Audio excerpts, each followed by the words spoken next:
Good afternoon, everyone. My name is Paul. I am the founder of Woke News Report and the creator of Woke Board Game. Today is the first podcast, and there may be more, or this may solve the problem and the riddle once and for all of what woke is. As you know, there have been a lot of people that have been trying to define what woke is, and the conservatives have been trying, and the liberals have been making fun of the conservatives for not exactly coming up with the exact thing of what woke is. And so I have three very impressive PJ Media journalists with me. And I want to introduce them. And how this format is going to go is there are 5 topics that have been chosen, and we could have chosen 10 or 15 or even more. But we've chosen 5 to discuss today with the idea of at the end of this conversation, we will figure out once and for all what woke is. And so let me go ahead and introduce everyone. We've got Catherine Salgado. Catherine writes for PJ Media, of course, The Rogue Review, her Substack newsletter about topics including wokeness in schools, LGBTQ propaganda, critical race theory, big tech censorship, the border crisis, globalism, China, and Islamic terrorism.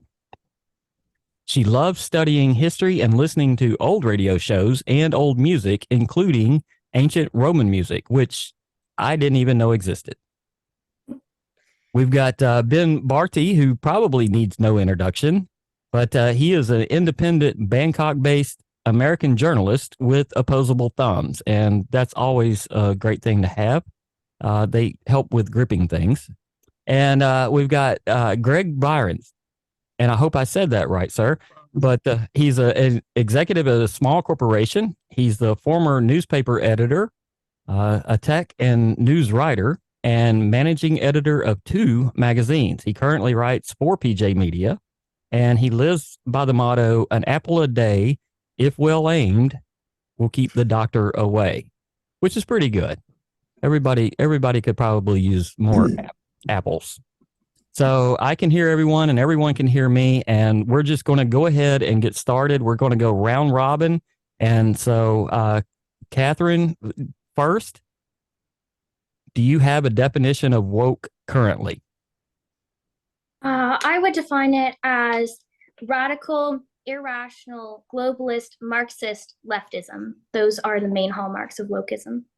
Very nice. Very nice. Ben, how would you define woke?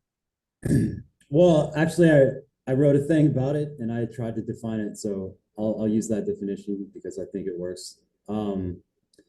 So woke ideology or wokeism asserts that the story of human history is best explained by an eternal struggle between the oppressor and the oppressed. Categories in this dichotomy are delineated along essentialist and immutable categories of identity, such as race, religion, sex, or sexual orientation. People, irrespective of their individual life experiences, are assigned to oppressor or oppressed categories, depending on an amalgamation of these characteristics. And in doing so, they form a hierarchy of victimhood. Yeah, I read that article. That's how you and I got in touch, and I thought that was fantastic. So thank you again for joining. Greg, how would you define woke? I think woke ideology is the dogma of secular humanism as it applies to the totality of life. It's a pathological application of pure reason.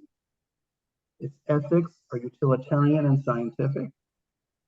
It is not bound by pre-existing principles. And this is a quote from one of the humanist speakers, leaders. This is in contrast to so-called common command ethics, in which right and wrong are defined in advance and attributed to divine authority. And they quotes from their manifesto, no God will save us, we will save ourselves. And I think Flannery O'Connor in her novel Wise Blood summed it up, the ideology with her character, who was a crazed evangelist of the Holy Church of Christ without Christ. Very nice. And Dostoevsky summed it up, without God, everything is permissible. And woke is the specific application of secular humanism to everything it deems permissible. Very nice. Thank you, Greg.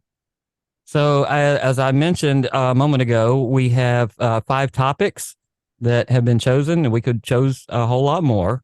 But the first of the 5 topics is going to be the open. The open border. So, if you will, Greg, what what is the open border all about? What is this all about? Okay, well, in woke ideology, there's only room for one great fatherland. So the division of the world into languages, groups, nations, small states with borders, they reject all that. So the woke kind of still ticked off about the Tower of Babel, where people were scattered across the world in different groups. And George Soros, who's kind of a leader in this whole woke movement, his father was an advocate, and he grew up speaking Esperanto, which is a made-up language, which is supposed to unite all people under one language.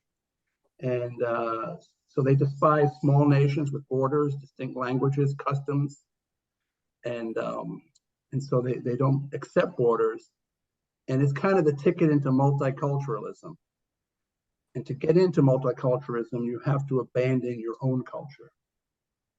And so you're trading these organic cultures for a fake, genetically modified world culture led by these elites. So open borders are just a natural consequence of this desire to erase the nation states of the world. Great answer. Ben, how about you? What is it? What is it about open borders? Well, I agree largely with the previous definition. I think it's mainly about the destruction of national sovereignty with the ultimate goal of rolling all the nation states into one multinational corporate state of the kind that the World Economic Forum, which I'm sure we're all familiar with, advocates for. And also, I would add that I think of it as like a Trojan horse. The previous iterations of, we can talk about America specifically.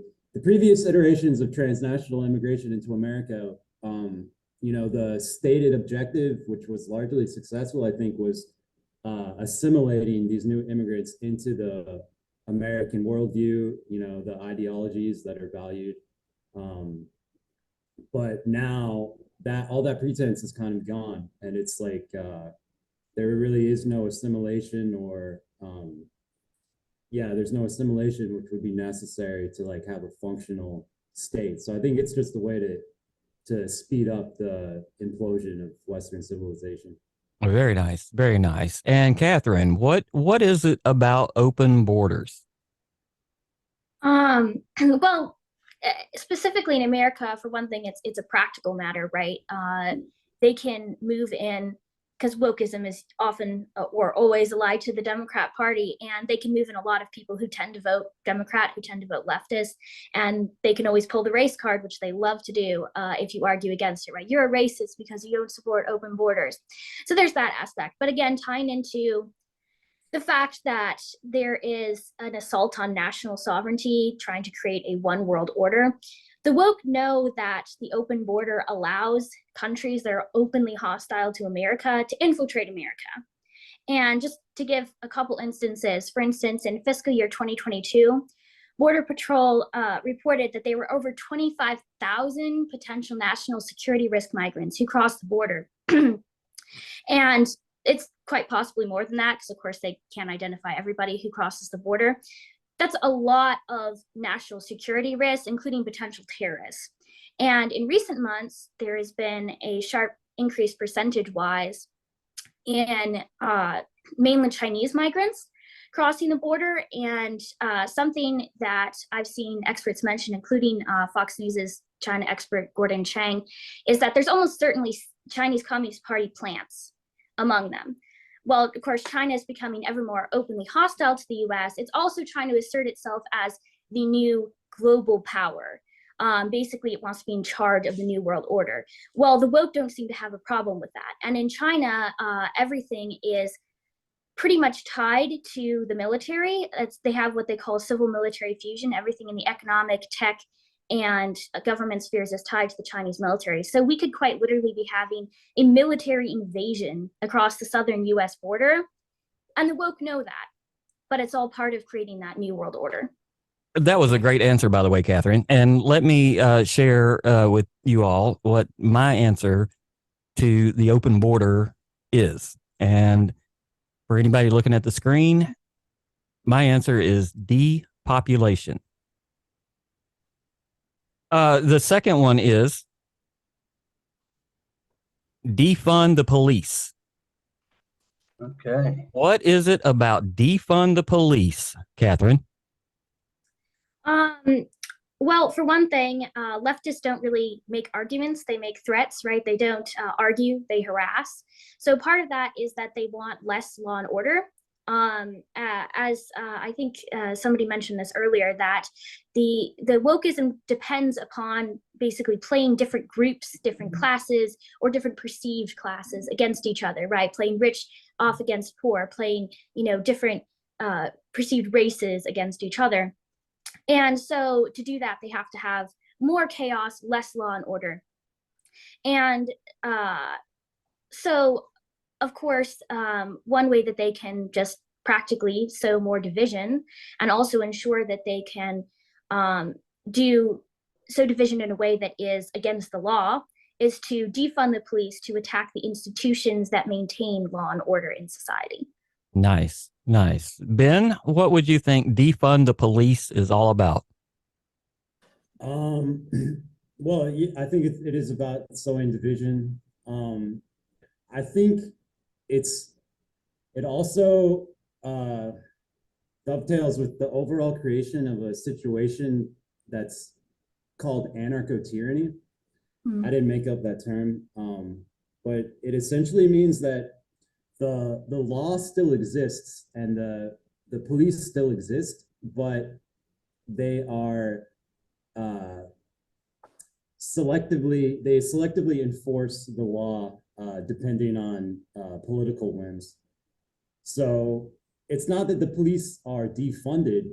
The federal police are better funded than ever, and they're aimed at domestic terrorists, white supremacists, whatever the buzzword is. The DHS, Homeland Security, has said that domestic terrorists are the #1 terror threat.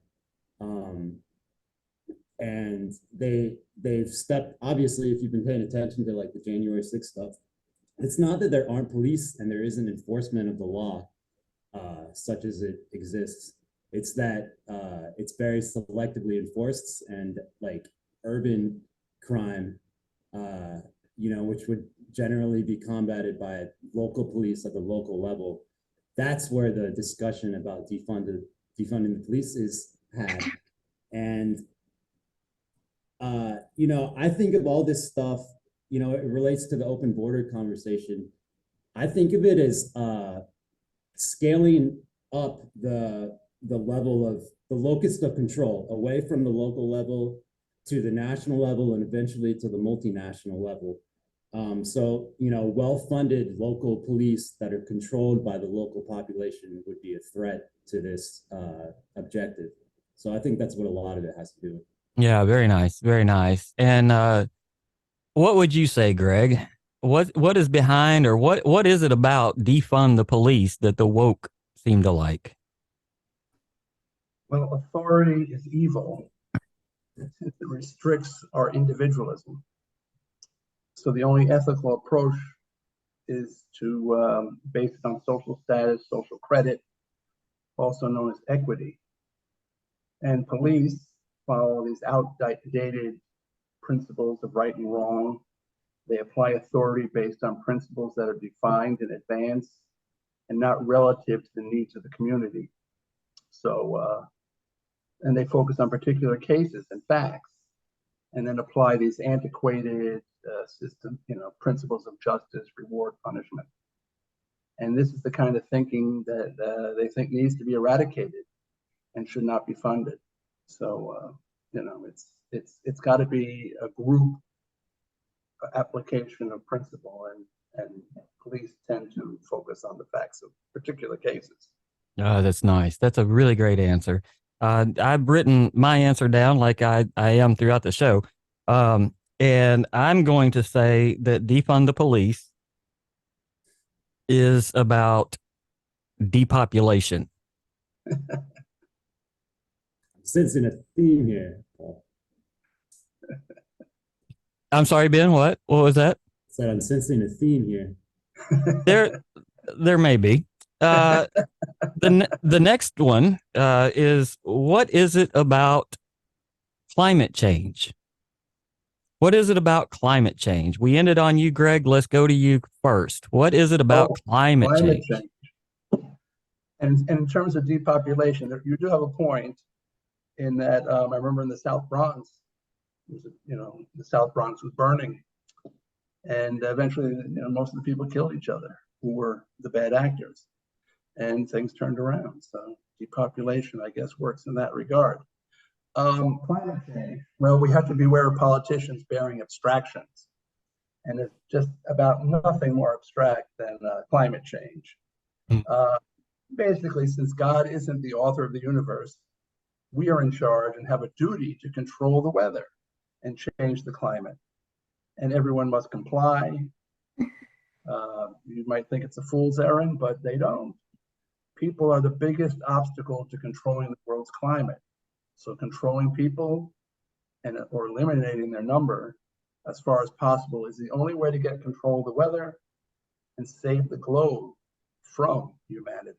Yeah, that's a great answer. Ben, what would you say? What is it about climate change?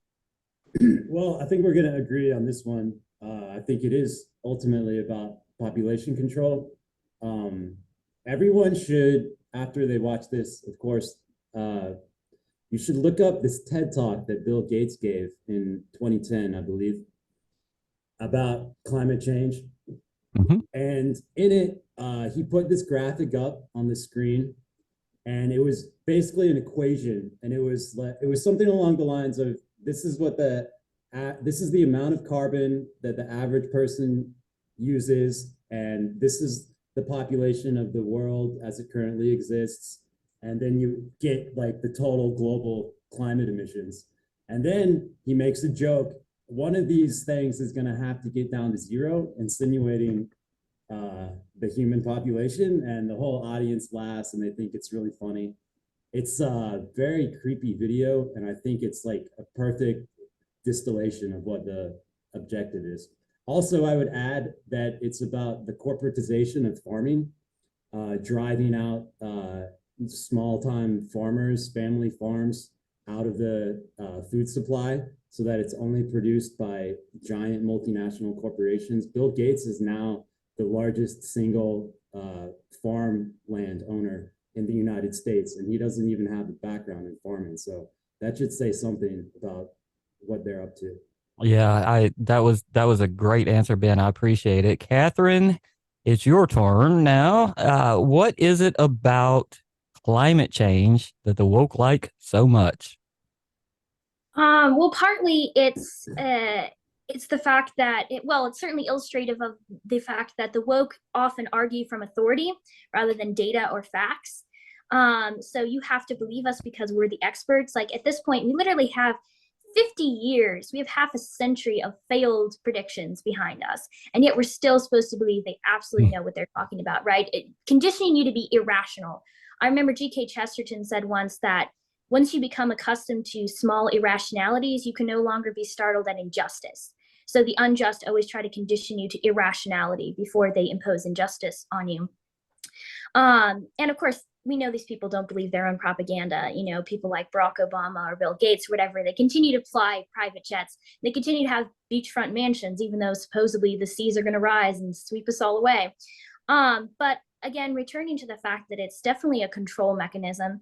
So obviously there's the population control. And that same TED Talk that Ben mentioned, Bill Gates says, if we do a really good job on, and he lists certain things, including birth control, vaccines, he's like, we can reduce the world's population by 10 to 50%. That's a goal of his. But there's also obviously food supply, but also instituting every single aspect of your life, from how large your family is, to what businesses you shop at, to what the businesses sell, to what media you consume, what entertainment you're allowed to have, where you're allowed to travel. They want that all to be controlled from the top down by globalist entities, by governments. And the easiest way to control people is through emotion, particularly fear. And climate change is something that the left uses constantly to gin up fear, particularly in young people, because then they're more easily controlled. That is a great answer. Great answer. I wrote down my answer, and I'm going to show you what my answer is. It's climate change is about depopulation, and Ben and Catherine and even Greg. But we'll talk if we have a little bit of time. We'll talk about that video as well here in a little bit. So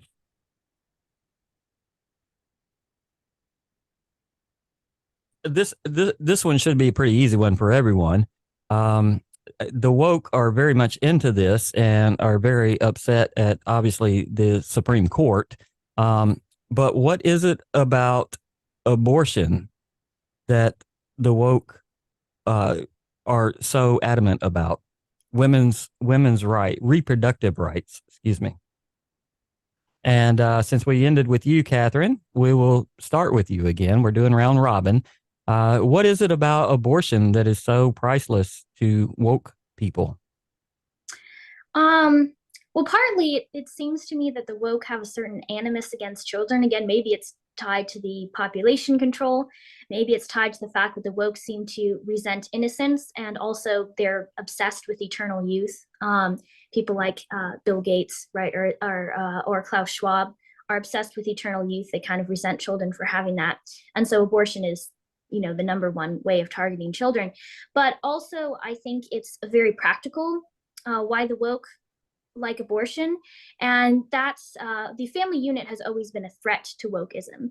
Why? Because the more you have at the local level, you have interpersonal relationships, the more you're going to define your identity upon things that the government can't control and that are not directly connected to politics or societal narratives.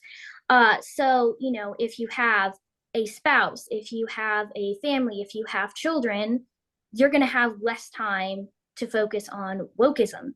And so, we saw, particularly in the last election, there's statistics showing that single young people, most particularly single young women, tend to vote leftist and tend to be more likely to express themselves as interested in woke policies online in their personal lives. So the more that they can isolate individuals, particularly young women, and get them to define their identities and center their lives around woke policies rather than their interpersonal relationships, the more easily they're controlled and the more invested they are in wokeism. Very good answer. Thank you so much. Ben, what is it about abortion that the woke like so much?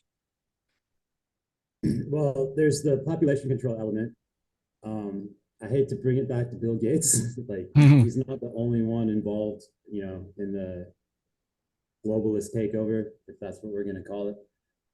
But he is a very powerful, prominent figure. And his father, who was very much cut from the same cloth as him, was a major player in Planned Parenthood.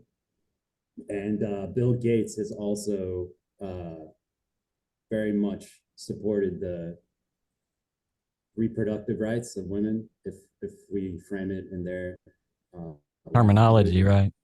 So there's a population control element, and also I think that it serves another purpose, which is the devaluation of human life, so that killing becomes like a medical decision. I think this is connected also to the stuff going on in Canada with medically assisted suicide. The acronym is MAID. I forget right now exactly what it stands for, but it's basically medical suicide. So that, like, the state, when it gets into the business of killing, it can cloak its activities in like the veil of humanitarian, where assuaging suffering and stuff. So I think it's about framing the state as the arbiter of who should live and who should die. Nice. And Greg, did what do you think about what is it about abortion? Well, people are the problem. So that's I mean, this is, coming from the woke point of view, that people are the problem. And there are a lot of stupid people out there who believe in this thing called original sin, but they believe people are born good, and some of them are even born great. But there are those whose presence on earth is not good, and they are the unwanted, and they need to be aborted. So the abortionist is like kind of a priest who washes away this unwantedness in the blood of their own abortions. And the world is freer because the unwanted are not present among us. That is a great answer. That's a great answer. You know what I wrote down? It will shock you, but I wrote down depopulation, which takes us on to our next one, and we've only got a few more minutes. We went through abortion, and then, yeah, we only have a few more minutes. We may have to all click back in this thing, but the trans. Let's talk about trans real quick. The LGBTQ, and we'll start with you, Greg. What is it about trans LGBTQ? Well, relativism means that when you're told that homosexuality is dictated by your biology, not a choice, and when you're also told that your gender is a choice and not biology, you have to believe both. So when the woke say that something is true and a matter of justice, it's always true when they say it. And nothing they ever say is contradictory. And one fatherland, without specific countries, gender is fluid without any border. The difference between men and women can be crossed anytime you choose. And the idea that God made the male and female is absurd. And when we're free to choose whether we're male or female, and duty bound to save ourselves from the restraint even of our own biology. And it's all silence you if you stand in the way of that justice. That's kind of the woke position. That is a great answer. Thank you so much. Ben, what is it about trans LGBTQ that the woke love so much? I think it's about, ultimately, I think it's about this concept called transhumanism, which is the detethering of human identity from any sort of biological grounding. And I think this is like an outgrowth of a philosophical school of thought called postmodernism, which the basic premise is that there's no such thing as objective reality. Everything is subjective. We could talk about this for forever because there's so many like rabbit holes to go down. But I think if you confuse people enough by chipping away here and there at what was previously considered like objective, collectively understood reality, it's much easier to force your whatever agenda of the day is popular. It's much easier to force that down people's throats because there's no like connection to any kind of objective reality. Everybody's confused, and when people are confused, they're more pliable, and it's easier to kind of like manipulate them. Yeah, thank you. Catherine, we're on to you, and the timer says we have about 6 minutes left, so we've got one or two more things to talk about. But what is it about LGBTQ and the trans thing that woke like so much? Well, for one thing, with transgenderism, it's rooted in the language war, right? The wokeism, the woke understand that if you can control words, you might not be able to control reality, which is really what they want to do, but you can at least control how people perceive reality. And that's very important to the woke, because the woke, again, tying in with that transhumanism, they don't just want to control your actions and your words, they want to literally control your thoughts. And so one of the ways they do that is through controlling your language, right? Not just that you have to use the right pronouns, you have to use gender neutral language, you have to use words that traditionally had no connection with LGBTQ, like gay, because they have a positive connotation rather than homosexual. But it also ties into, I know Tucker Carlson mentioned this week, right? He was talking about the Nashville shooting where a transgender targeted people at a Christian school. And he said, to some extent, the woke basically want to be gods. And that's definitely true, that you see that with transhumanism, right? We can literally improve upon humans. You know, Klaus Schwab talked about, he's the World Economic Forum head, fusing our biological and our digital identities. And that's one of the reasons they hate Judaism and Christianity so much. Like you see in the Bible, right? God creates through the word in the Old Testament. And then in the New Testament, right? God is the word. So they want to believe they can create through their words, right? And also that they can, in some sense, be divine. But in the end, they just end up being the inversion of the divine. And that's why wokeism is so destructive, right? You were a man, well, we can make you a woman. Well, all they did is they tried to invert nature, and it just creates a disaster. They say also, right, in the Bible, the word that's used in Greek for the word is logos, but it also means reason and order. And again, tying back into the fact that wokeism is irrational by design.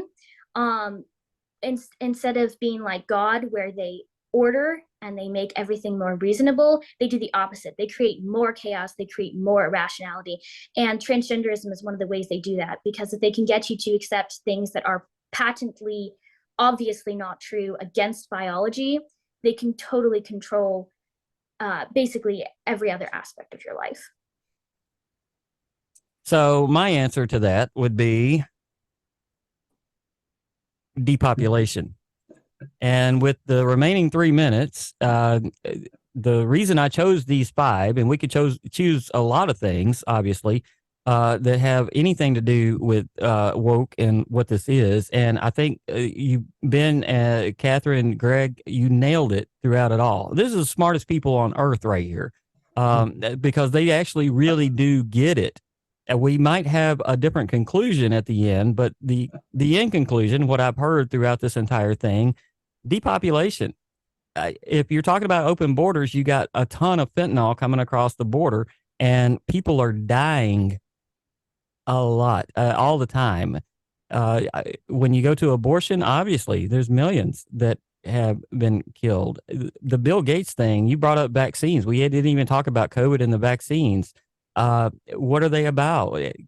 It's that depopulation. He really does believe in that 2010 speech that he gave was more or less a preview to what he was trying to do. Defund the police.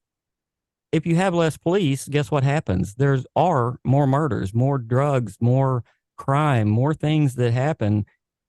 Depopulation. And so my position is woke is nothing more than a tool for people in power to use in order to depopulate, no matter what it is. And we could have chose 30 other things. So we'll go back around with the minute we have. We got 1 minute left. Catherine, I thought your answers were fantastic. I want to thank you for being here. And I'm sorry for the audio interference and things of that nature. Do you have a quick 15 seconds of woke?